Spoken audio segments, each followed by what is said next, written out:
Ni saa saba ku isaha ngengamasaha ya GMT, ni saa munani i Kinshasa muri DR Congo, ni saa 10 i Kampala kimwe na hariya ku murwa mukuru w'ubucuruzi Dar es Salaam muri Tanzania, saa 9 hariya i Gitega ku murwa mukuru wa politiki mu Burundi, saa 9 i Nyarugenge ku murwa mukuru w'ubucuruzi.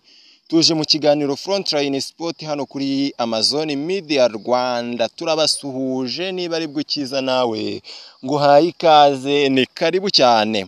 Arsenal mu bicu hejuru nyuma yo gutsinda umukino uhambaye cyane muri iyi weekend. Arsenal yari yagiye kuri stade ya Mutagatifu James iri ku gitutu cyo guhura na Newcastle ku nshuro ya 4, ariko muri eshatu baherukaga guhura igataha imbokoboko itarungurutse mu izamu ry'iyi kipe yo mu majyaruguru yo mu burasirazuba bw'Ubwongereza, ndetse amateka kuri iyi nshuro birasa naho yaragiye kwisubiramo.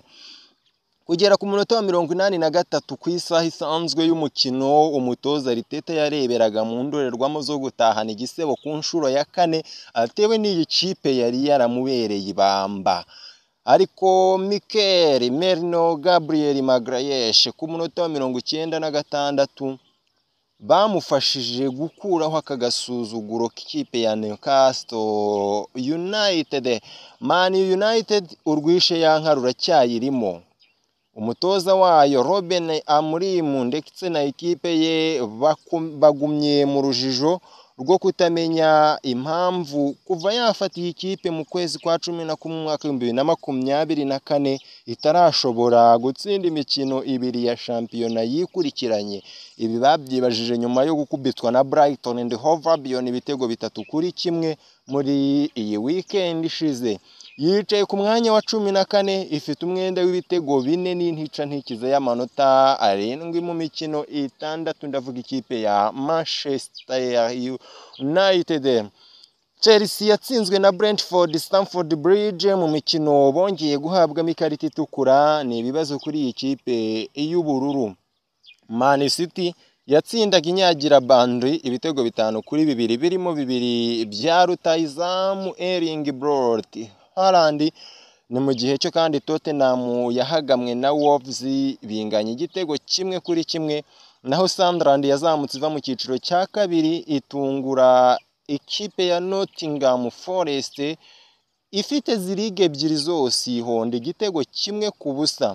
Liverpool ariko nubwo yatsinzwe irakicaye ku mwanya wa mbere nubwo harimo amanota 2 gusa imbere ya Arsenal y'irya Isata Burenge.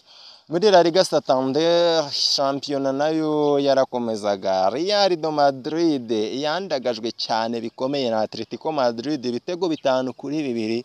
Umutoza Enzo Maresca aboneraho guhabwa ikaze muri La Liga Santander muri ubwo buryo. Uhorasenga Elia mwenyewe nguhaye ikaze cyane muri Amazon Media Rwanda. Ahimana Samuel yaje ndamubona.